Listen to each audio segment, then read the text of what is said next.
Great stuff. Welcome, everybody. Good evening. It's a pleasure to welcome you all here to our webinar this evening on how to launch a global startup from the UAE. We have an awesome, amazing panel here presenting to us today. But before we get started, I just want to give you a little bit of background. So I am Zaheer. I'm one of the directors at the Founder Institute in the UAE. I've been part of the Founder Institute for the past 3 or 4 months. And it's been amazing working with some of the startups, going through our programs, and we're really seeing a huge positive impact. Today, we have 3 amazing mentors. We have Roberto Croci from Microsoft for Startups. We have Milind Singh from Xare, and we have Seksek from Rainmaking. The agenda for this evening is we're going to have a quick welcome and introduction to our speakers. We'll have the panel discussion, and then we'll have a bit of Q&A through the chat and Q&A function. And then post the event, there will be a networking session where you'll get to meet some of the mentors, speak to them one-to-one, and meet some of the other participants on AirMeet. So we'll post that link in the chat towards the end. So before we get started, let's start with the speaker introductions. We'll start with Seksek. He's one of the partners at Rainmaking and runs Startup Bootcamp. Would you like to introduce yourself and tell us a bit about what you do with startups in the UAE? Sure. Thank you for having me first. It's always to see familiar and new faces as well. First of all, this picture is really old before me going healthy and stuff. But anyway, hey everybody, my name is Abe. I am a serial entrepreneur. I've been in this ecosystem. I think my first startup in this ecosystem was in 2006, where we raised $1 million for a BPO/automation company. And since then, I've had both a mixture of startups and I did work a bit of startups that grew all the way. I used to work for Dubizzle, and I also started a couple of years ago after my last exit, which was an HR company called Zen HR. And then after we exited, I started helping a lot of startups through mentorship. And then that's when I fell into Startup Bootcamp. And I've been with them for the last 3 years. We've ran programs in Dubai, in Doha, in Cairo, in multiple other cities in MENA. And worked with and invested in over 140 startups ourselves. So we have, our portfolio is pretty big when it comes to that. We do very verticalized programming. So we've had programs such as fintech programs and smart city applications and transport. We did a blockchain, and in Qatar, we did a sports tech program that really had some really cool startups work with amazing partners as well throughout all the programs. This is me in a nutshell. The last thing I'd like to say is my biggest startup right now, I'm still involved in as a shareholder, unfortunately no day to day, but the company has 2,500 employees in 5 countries, serving over 75 countries globally. So the scale aspect is something that I'm very aware of, especially from this region. And it's something that I really, really enjoy. Awesome. Thank you so much, Abe. I think we need a new term for you. I think super serial entrepreneur needs to be a new thing with that many startups. Yep. Great. Next, we'll go to Roberto. Roberto really needs no introduction. You see him absolutely everywhere in the startup world today, in the UAE and Middle East, speaking. But over to you, Roberto. Could you tell us a little bit about yourself and what you're doing with Microsoft for Startups? Zaheer, thank you so much. By the way, my picture as well probably is not, I mean, I have put weight differently than Abe compared to the picture. So I will send you a new one. Look, about myself, I started my career in consulting, then I joined a startup. So I was in the founding team. We built a model that was a multi-channel model e-commerce on the furniture design industry, similar to what Yux did in Italy, and then ended up with a merger acquisition with Net-a-Porter, but more on the furniture design industry to bring those brands online. Then I had the chance to join Google as part of an acquisition. So Google acquired a company called DoubleClick Media Buying Solution, but back in the very early days, 2009, when very few people got what the strategic move was with DoubleClick. So being in charge to develop that business across Southern Europe, Eastern Europe, Middle East, and Africa, so expand that business across multiple countries, and at the same time helping advertisers, large advertisers or smaller and startups to build their presence online and scale through media buying and data and analytics, which was part of the portfolio with Google Analytics and the premium version. I had the chance to move to Microsoft to stay in the region, which I love. I've been investing my life and myself in working across emerging markets. So I'm leading now startups for Microsoft across Middle East and Africa. So what we do is we support startups in the ecosystem with tech enablement, with go-to-market, investor readiness, and community. So we are agnostic. We don't take any fees. We don't take equity. We have a venture arm, M12, with which we collaborate very closely. But our job is more an investment, right? So we can nurture startups for a period of time from 1 to 2 years. And there are many things we can do to extend value and unlock more value from the broader Microsoft organization to the startups in the region. Amazing. Thank you so much. That's great what you're doing for the ecosystem. And last but not least, could we go to Milind? Milind Singh is one of the co-founders of Xare, one of the companies solving one of the biggest problems of banking the unbanked and helping them with funding, credit cards, loans. Over to you, Milind. Tell us a little bit more about what you're doing. Thanks, guys. Good to be here. As you can see, I've really not seen much from my picture, so it's quite recent and updated, I would imagine. So I've been in the region for about 12 years. Prior to my entrepreneurial journey, I was a consultant, so I spent a lot of time traveling and talking to corporations about how to make digital work for them. Started my entrepreneurial journey about 4 years ago, with a venture called Rise, which was focused on helping migrants gain access to financial services beyond plain remittances, right? So true balance sheet services for migrants, be it credit, be it investments, be it insurance. Grew that quite well, built it across 6 odd countries, with UAE being a hub as the largest market for us. And over the period, we realized that we had to sort of build something which was more disruptive to remittances and ways of managing money across border. And that's how Xare was born. Xare actually allows anyone to share their financial access with people that depend on them anywhere in the world, seamlessly, easily, and with full transparency and control. And since our launch as Xare in January of this year, I think we are in 130 odd countries, 700,000 plus users, and growing quite well. So good, happy to be here and happy to talk about what we are doing, and hopefully you guys some participants can take something away from it. Amazing. Thank you so much for joining. And Samir, our regional director for Founder Institute, would you like to just give us a minute introduction to yourself? Sure.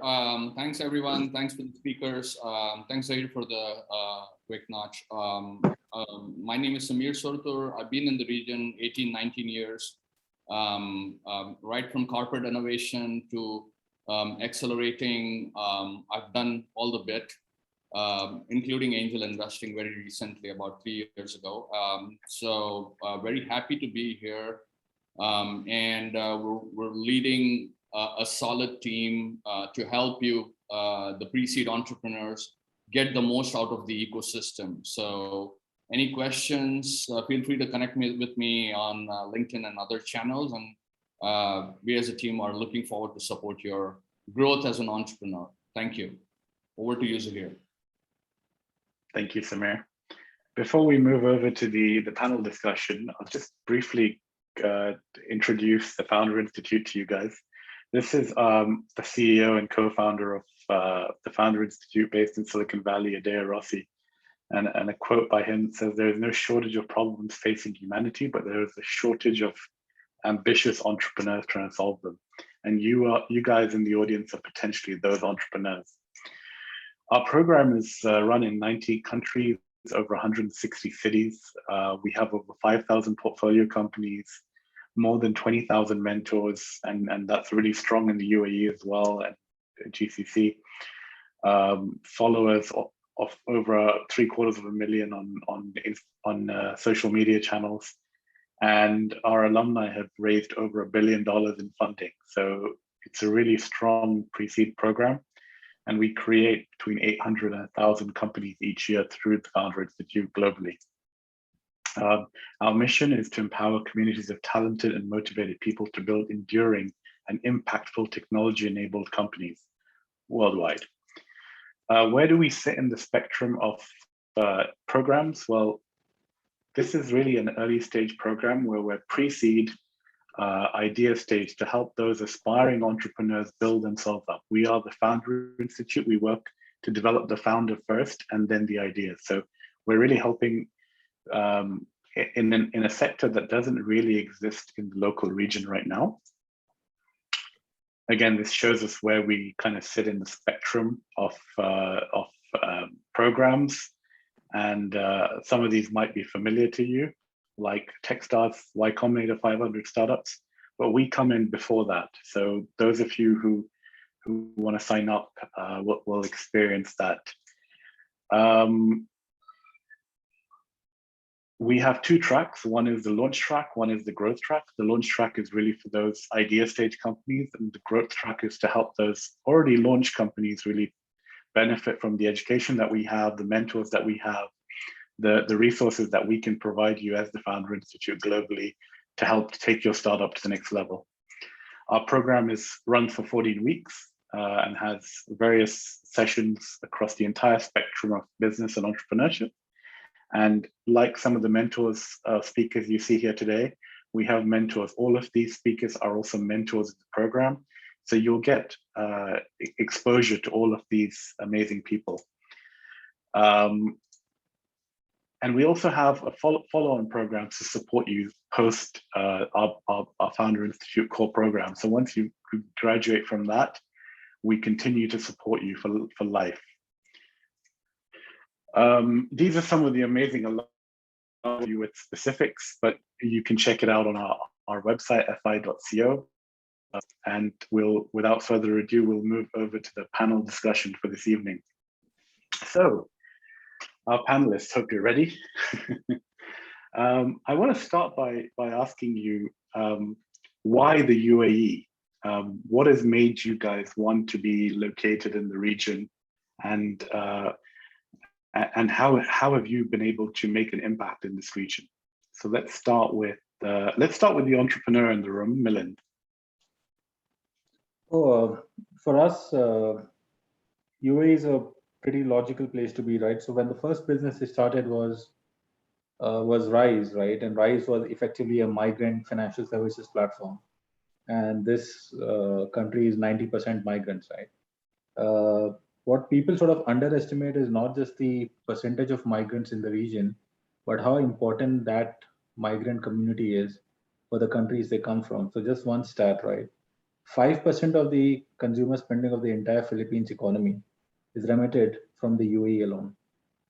Right? So when you're building a business, you have the ability to not only power and help a section of society which is not well served financially, but also very important to very large emerging markets across the world. So it was a no-brainer. It was an easy choice. I was already living in the UAE prior to that, but it was a no-brainer to build a migrant-centric financial services business from the UAE. And then when it evolved into Xare, it was also a pretty natural evolution because Xare was originally designed to be a substitute for remittances, right? Why do you need to move money around if you can just share access with your family and allow them to spend like, they're sitting in the same room? And being remittances, UAE out is one of the largest remittance corridors in the world. That was a logical place to start. And then it built up and grew from there. So it came quite naturally to us. Amazing, thank you. And over to Abe. Same question, please. So you are also a serial entrepreneur. So you tell us a bit more about why you chose the UAE. Okay, so The UAE had all the what I call the 3 pillars or the 4 pillars of scaling, right? So it had access to markets because the infrastructure here was very good when it came to both actual physical infrastructure. You know, you can come in and out easily through Dubai. You can it acts as a very good hub into other markets, as well as, you know, there was all sorts of support from government entities and from even ecosystem players. And, you know, UAE did a very good job in attracting talent to move here. So this was a very big move for a lot of the scale-ups that moved, you know, in what we call a 4-hour flying radius, where, you know, it includes India, Pakistan, Turkey, you know, most of the Middle East, right? So there was a lot of talent that came in, helped support a lot of these companies. You know, a lot of companies did start sometimes from somewhere else and then moved here, and then they, you know, they scaled into the whole. So I would say, you know, infrastructure plus the attractiveness to talent really helps UAE becoming a very big hub into the world. You know, it's a very good point into to the world. Yeah, you made some great points there. It's a great place to start your journey to scale. So, okay, Roberto, how are you supporting these startups, and why did you choose the UAE? Look, why I choose the UAE is mainly, I mean, it's personal reasons in the sense that I've been working for US companies, right? So, and it always struck me the way, you know, when it came to emerging markets, there was no real strategy or approach. It was mainly a one-size-fits-all sort of strategy imposed and try to fit into that, right? So I said, I don't like that, and at the same time, I loved you know, covering this region, and I was traveling back and forth before from London, from Paris, and gorgeous places around, right? So not just the UAE, but also the whole emerging markets and Middle East and Africa. So it was a life choice. I say, look, instead of I could have moved to the US, but I really wanted to develop my expertise across emerging markets. I believe there is opportunity. I love the fact that there are countries with young population where there is fundamentally real challenges, societal challenges. Financial inclusion is one, but many others, and have a larger impact, right? Being closer to where these challenges are and potentially influence and contribute to solve for those, either personally, but also influencing other entrepreneurs, founders, and the ecosystem itself. So for me, it has been a life choice. I believe that there is a big opportunity here. And what I like about the UAE is probably is the commitment. Commitment in the sense that you've seen government here, for example, has been and is still activating a number of initiatives, incentives, policies, regulations, and things to make it better and better, right? So, and you feel that there is this commitment that comes also with speed, that comes with the trust that you know there will be more things happening. So the UAE leading the way in this and driving as well other countries in the region to follow. So I believe.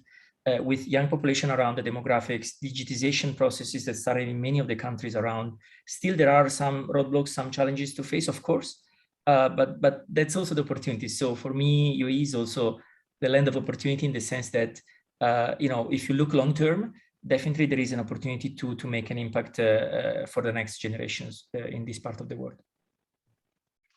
Amazing, thank you.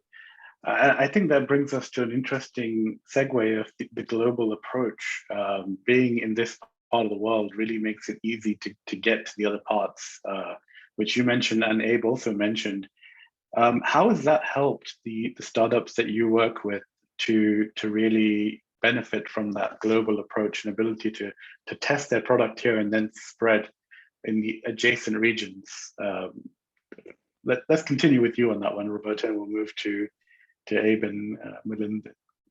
Oh, look, yes, absolutely. So, I mean, this is one of the value probably that we can unlock for startups, right? So, being under a Microsoft umbrella, so being still having a worldwide presence and customers and partners that are operating also globally, we have a chance, if we unlock that access in a good way, we have a chance to help startups to tap into other markets, right? So it's not just about introductions, it's also about having a process where we can help startups really increase their sales or their growth and tap into other markets with the right partner, whether it's because we have access to customers or because we have industry expertise and network that can help the startup tap into the right opportunity at the right time.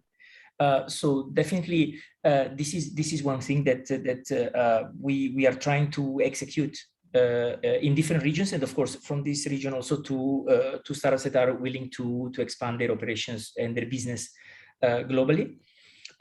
So it starts with sometimes it starts with leadership and strategy, meaning there are startups we work with that are trying to develop a vision to become a global company and a culture as well to support failure, risk taking, and strategy in the sense that how to develop the competitive advantage in a new market and the right strategy to secure cash before going abroad, expand into culturally similar markets first, and the right expansion strategy, being or not being a first mover in another market, and so on and so forth.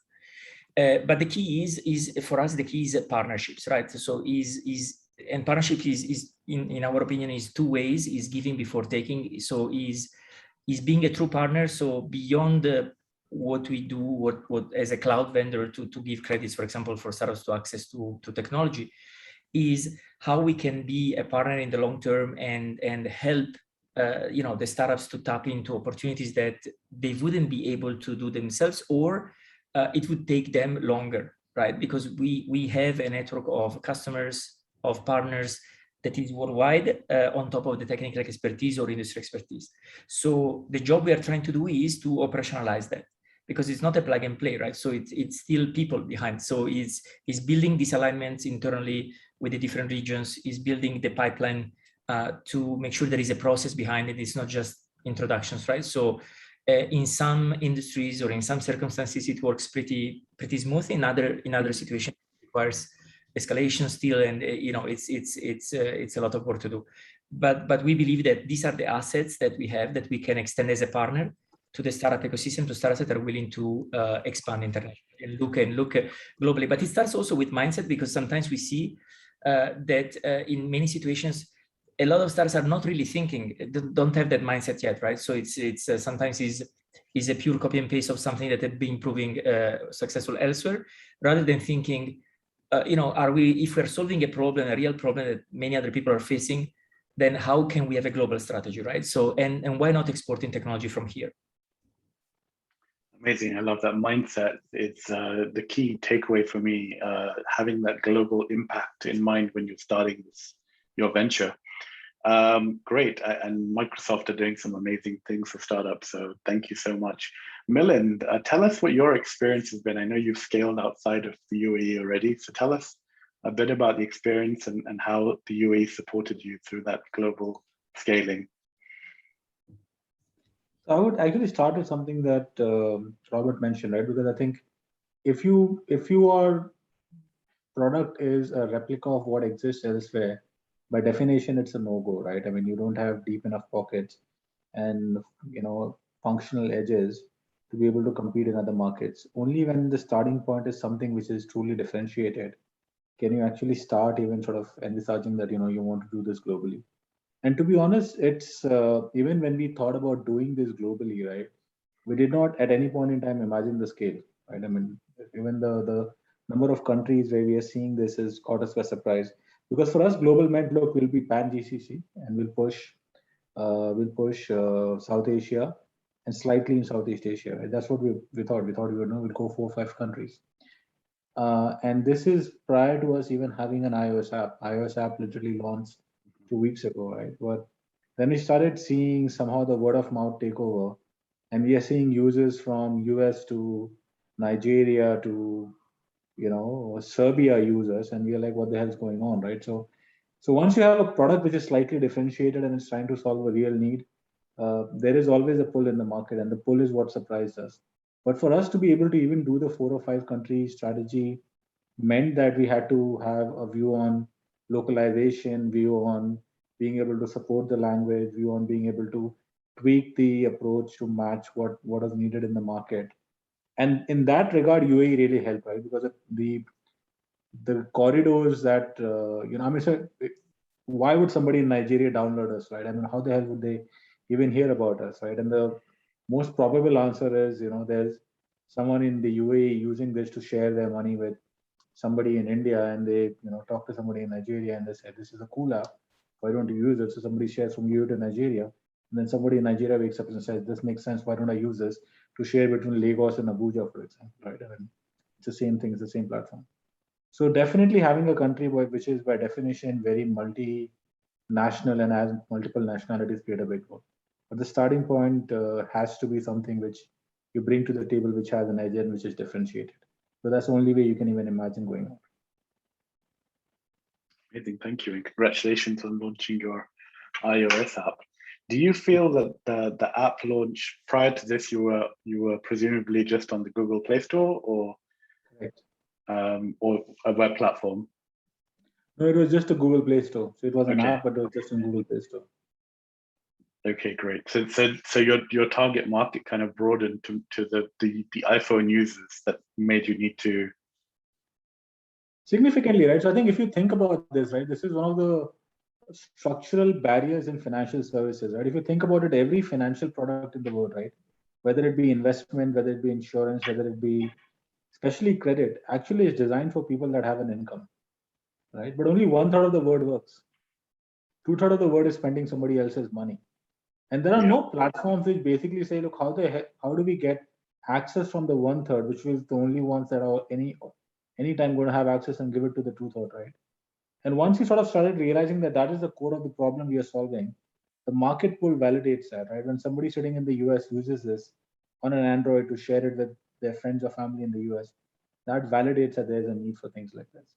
So we are very excited about iOS, of course, because it now gives us the ability to go and play in the developed markets, right? Or even, to be frank, within the UAE and GCC, right? I mean, most families here tend to have iOS rather than the modest income migrants are mainly Android, but the families are mainly iOS. Thank you so much. Let's go to Abe, the super cereal in the room. And I don't mean a breakfast cereal. Tell us how you found scaling the ventures that you're part of, and through your portfolio through Startup Bootcamp and Rainmaking. How easy has it been to scale outside? So I can tell you 2 personal experiences before even Startup Bootcamp. The first one is definitely culture, like Roberto talked about it a bit, and I can tell you right now, as we said, like I think 90% of the population or 88% of the population in the UAE is not even born here, right? So, and I'm a big believer when you have different nationalities and different cultures in the same office, this is where real innovation happens, right? So because everybody brings their own or what they've seen in their markets or territories or countries back into the office, and then you start to localize your offering, right? So, and Dubizzle had something like over 50 nationalities in the same office. So we really had different, point of views on a lot of things. They would say, oh, in Brazil, we used to do this. In India, we used to do that. In Jordan, we used to do this. So, and that's how, I think that's why, at one time, like Dubizzle had something like 500 million page views a month. And we had more traffic than Twitter and LinkedIn combined. And that's, I think, so culture, that's something that the UAE did, fell into, and bringing all these different types of mentalities, even cultures, really helped that whole innovation culture. The second really major point, I think, is because when we talked about access to market, Roberto mentioned something with Microsoft about them providing a platform, which is great, but also an entrepreneur can knock on Roberto's door, or can knock on Abe's Startup Bootcamp brand, or can literally walk, in a couple of places where they're all like Media City or like the IFC now or whatever, and they can knock on people's doors and say, how can we work together? You know what I mean? There's a lot of regional headquarters. There's a lot of, a lot of decision makers work out of here. So that also creates opportunity. It's different when you're in a remote city, have to travel in to meet some people, while people here can literally, you can walk in, obviously through sometimes they don't accept walk-ins, but you know what I'm talking about. They're at least, one coffee away, which is, next day or same day, and they'll entertain that. So getting that, and at least getting your branding or get your idea into some people's head, because, it's all about how many people you talk to that gets the word out there. You know what I mean? Like referral marketing, we're still a relatively small region too. So referral is very, very popular. And I think that's something that people take that for granted. It's the whole access to market. And I think culturally as well, like, we have this joke in our accelerators where, the second you put them on Slack, they start like, networking with each other, and it's like the hunger for connections, right? So they want to know what everybody does and what, how can I have, and then they start selling each other. And that's where accelerators, I think that they become more of a family, the companies in the cohort, and they start saying, oh, the founder of this company knows, somebody in Microsoft or whatever. So I think that's something that they did really well as well. Awesome, thank you so much. Yeah, referral and word of mouth here is definitely the way. And you've brought us into an interesting segue to talk a little bit about the Founder Institute and the role that the Founder Institute and other accelerator programs play in this region. Now, I presumably you've all had, I know you've all had experience with the Founder Institute and other programs. How do you feel, participants, and most of our audience are either existing entrepreneurs or wannabe entrepreneurs. How do you feel these programs help these startups, and what role do they play in the ecosystem? Let's start with Roberto, please. Okay, and by the way, as you mentioned, Milind mentioned iOS before. I just wanted to, Android wanted to say hello, everyone. No, I have many. But I'm not working for Google anymore. No, look, I think the role that these players, these ecosystem players have is critical, right? Because and it should be all about the value that these players provide to the founders of startups, right? So.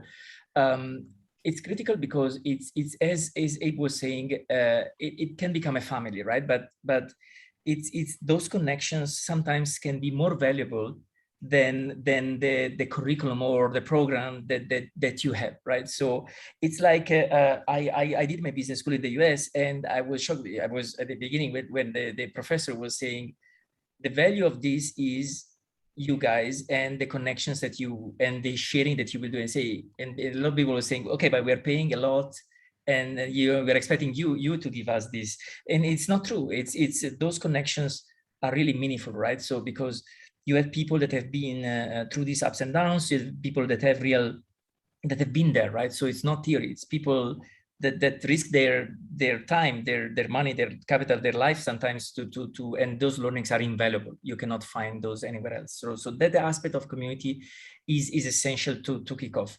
I would say the more than the later stage startups are as well accelerators that are also specializing, right? That are focusing on something more specific. We are seeing that there is a return there. Either it is by industry, right? So there are some vertically specific accelerators where they can go really deep, especially with later stage startups.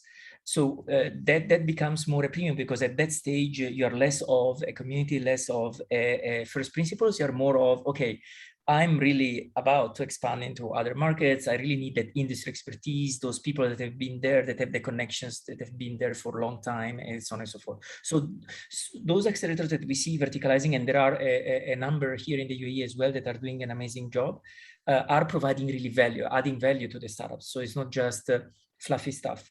And then there are other models, right? So I'm looking at Abe and I'm seeing, hey, there are situations where in stages where a startup might benefit from the community aspect, accelerator, incubator, accelerator sort of model.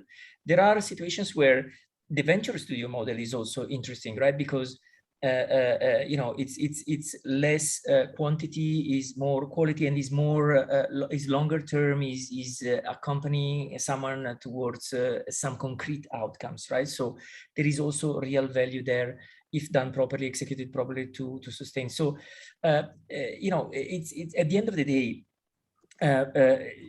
what would attract also startups, founders to come here is making sure that there is a support network around, and that comes from players that are willing to give first before expecting to take it back, right? So, and giving first is mentorship, is experience, is time, right? So, and if we multiply this, a founder would find a thriving ecosystem because there is this support network around. So for me, if you ask me, and to your question, definitely these players, have a critical role in developing the ecosystem, as long as they focus on delivering value to the founders, right? So it's not just a pure either real estate or PR sort of things or something else. Is what is the value that, depending on the stage of the community of the startups that we are supporting, we can return to them. Amazing, thank you. I love what you said about the network. And I first attended an accelerator incubator program probably 5 or 6 years ago myself, and I'm still in touch with people from that program, and some of them are like my best friends today. So I think that's a really amazing point that you brought up, because you never know when some of the founders or mentors that you meet will come in handy through these programs. I'm going to ask Milind, did you guys, when you started, apply for into any accelerated programs, and how did they help you? So when we launched Rise, we were a part of Xare. So we went through through Xare initially. So a number of the points that Roberto is talking about, right? I think the networking, ability to engage stakeholders, people you may not have easy access to, working with people who have sort of done this before. Because I think one of the most challenging components of entrepreneurship is not the specifics of your business, right? Not, what product you're doing, what customers you're targeting, what your business model is, right? I mean, those risks, you understand a bit and you have a view on, that's why you take it. The most challenging component of entrepreneurship, as especially a first-time entrepreneur, is how to make the machine work, right? I mean, just the basics of, how the hell do you get marketing going? How do you hire people? How do you incentivize, motivate? How do you deal with plain old bureaucracy and setups? And I think that's where, accelerators make a massive difference, because most people would not be scared of taking the first step. If there was somebody who came and said, look, all you need to do is just show up, open your laptop and start doing things, and everything else will be taken care of, right? It's everything else which basically makes people nervous, because most people have strong belief in their ideas. And the other thing which I think is I'm beginning to see now with forums like these, right? And I think this is important, especially in the MENA context, right? I think the region needs, the founders need a bit more belief and audacity, right? And that basically comes from seeing other people who are like them and nothing different, and who have done this and who are doing this. And the more they hear their stories and the more they come across and the more they're able to interact, the more they believe that, they can go and do exactly this and even better. And I think both those areas, I think are areas where accelerators play a massive role. Excellent, thank you.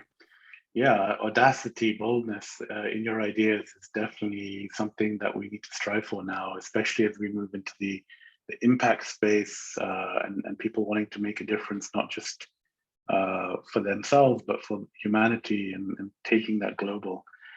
Abe, you run obviously accelerator programs, and you're mentoring with us. So tell us a bit more about what role you see and the benefits of programs like this. So again, I'm gonna just double down on everything that the guys said. I agree 100%. It's the community effect.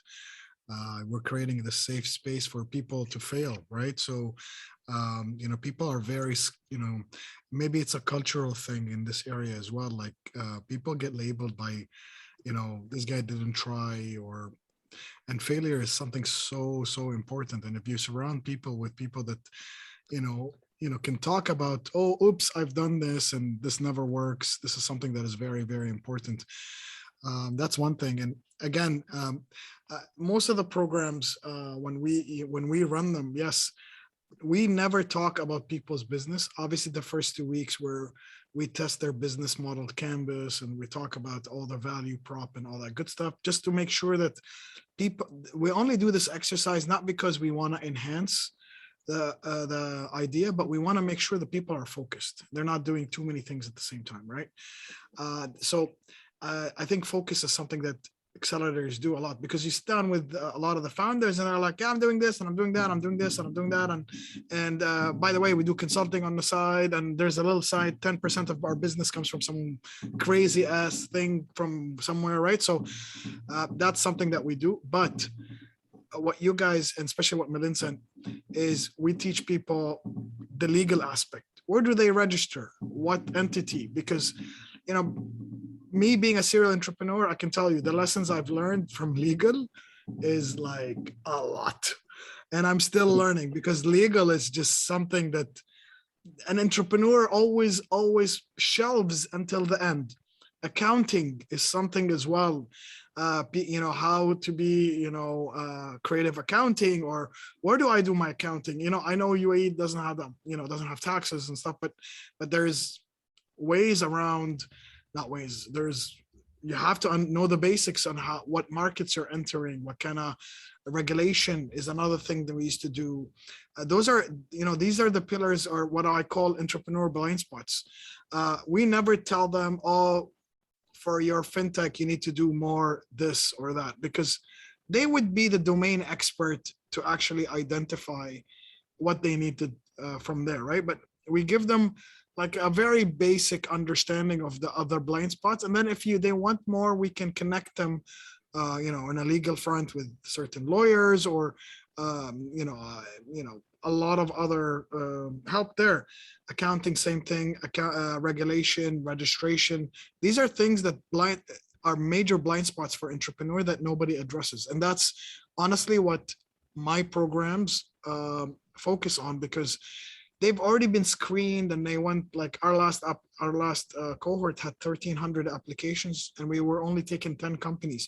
So they've already been screened through the business and all that good stuff. So we just want to make sure that they know how to operate, and they're localized enough to understand that this is not like any other market, and they need to operate out of that.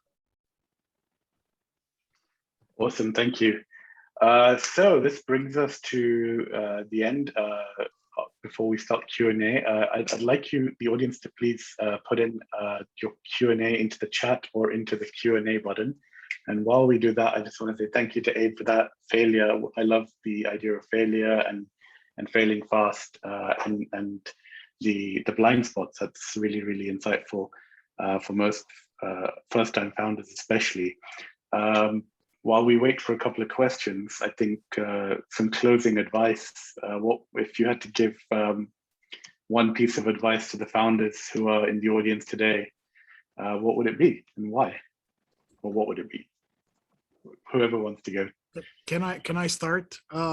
Sure. So people who've worked with me, they will tell you one thing. I always say, expect the pivot. Almost half of the people that join the cohorts, by the 4th week into the program, they always, not a major pivot. Like, we're not talking about them being a food tech becoming a fintech. No, none of that. But like, expect a refinement of the idea and a pivot, because when they talk about validation of the product, we see a lot of founders who surround themselves by people who've experienced the same problem, but it's not really a real problem.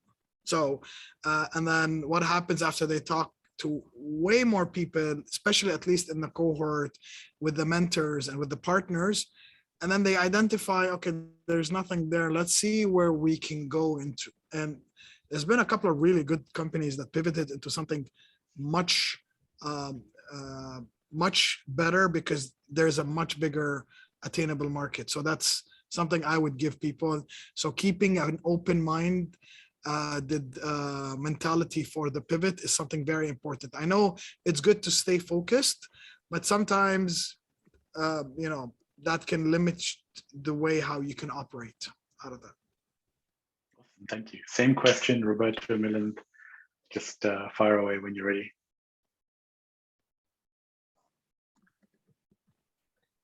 One piece of advice for our founders in the audience. Yeah, look, on my side, I would say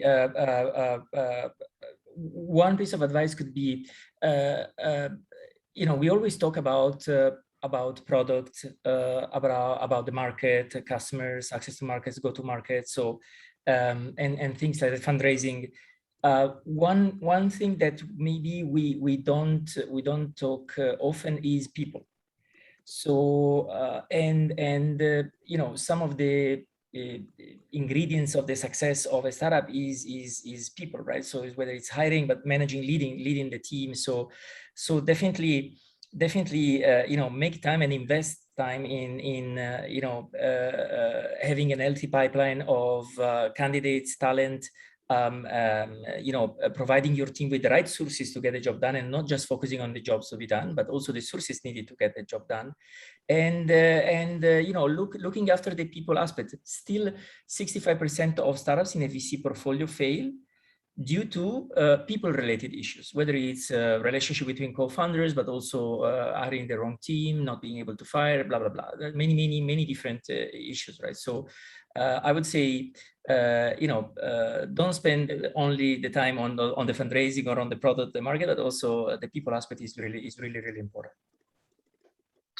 Amazing, thank you. Milind.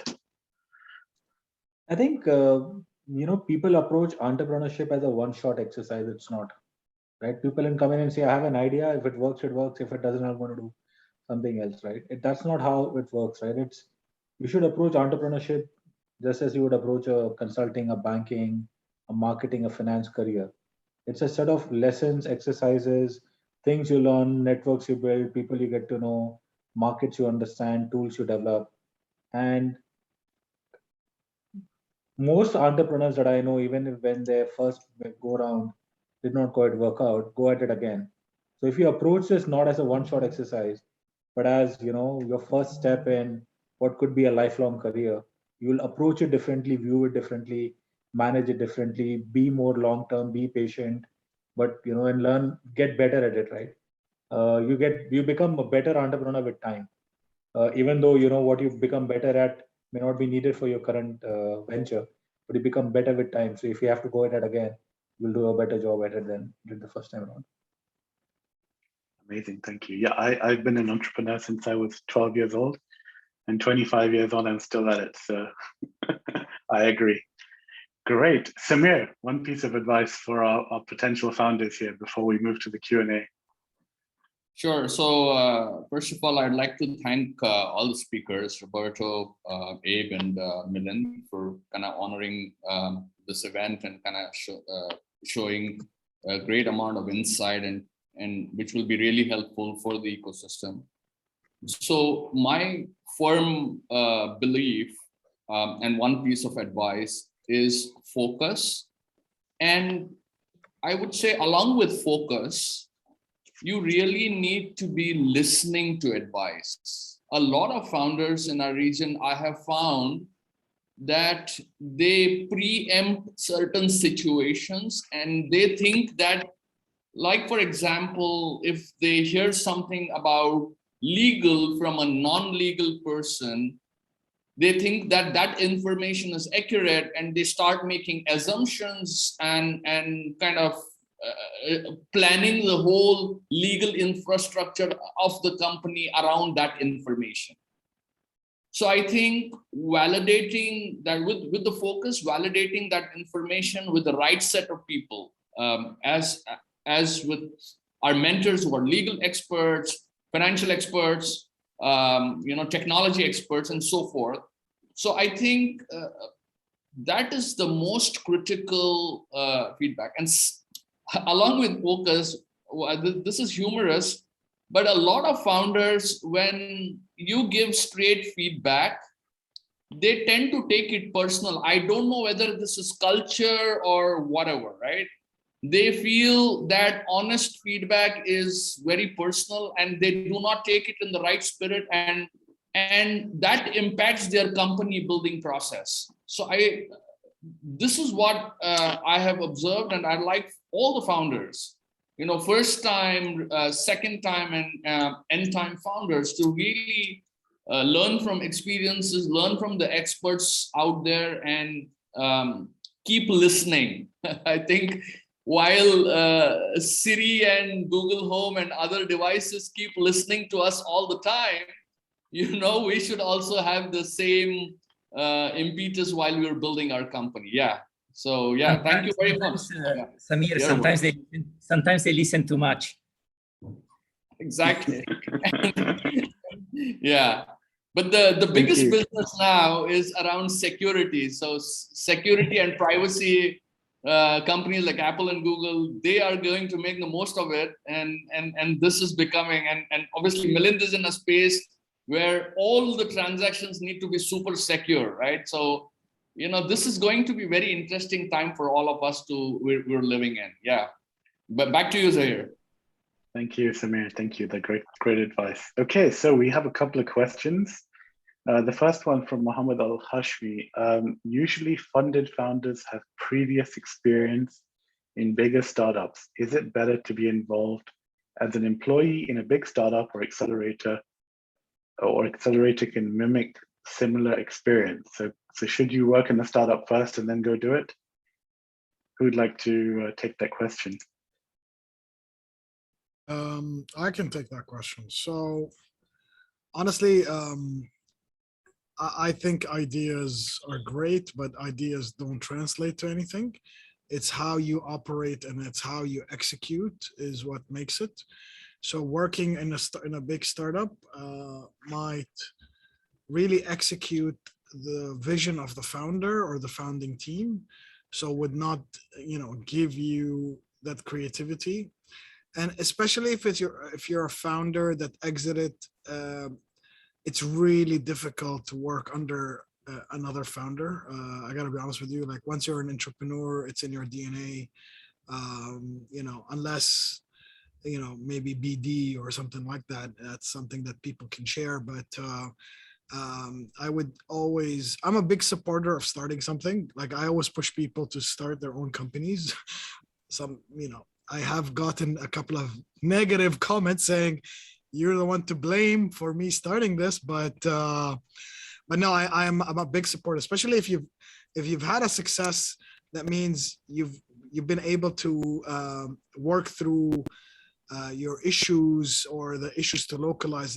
So you'd be scrappy enough to actually build your own, and that's what, you know, serial entrepreneurs are known for, because you throw them in, like, as I said, like I was in deep tech, and then before that I was BPO, and then I had an insurance / fintech, HR tech company. So it's not the vertical, it's more on how good you assemble the team, how good you go to market, how well you understand your customers, getting feedback. So that's my recommendation. Awesome. Thank you, Abe. I'm gonna move to the next question just in the interest of time. Segun, thank you for your feedback on the session. He wants to know how an entrepreneur not physically located in the UAE can benefit from the global reach of the UAE market. And I think this is something really, really common. A lot of people benefit from this. So let's, who'd like to take the question? Please just jump in and Roberto, would you like to take that one? Yeah, why not? I mean, in many different ways, right? So because for all the reasons we mentioned before, so the UAE, you know, is leading the way somehow across the broader region in building the ecosystem. And when you have an ecosystem, it means you have different resources available that make easier for entrepreneurs either to set up, if you're looking to set up here, but also to access to different things, right? So for example, you have the headquarters of corporates, of a number of corporates here. You have government is here with incentives, whether it's financial incentives, but sometimes non-financial incentives for startups that they are willing to tap into this ecosystem.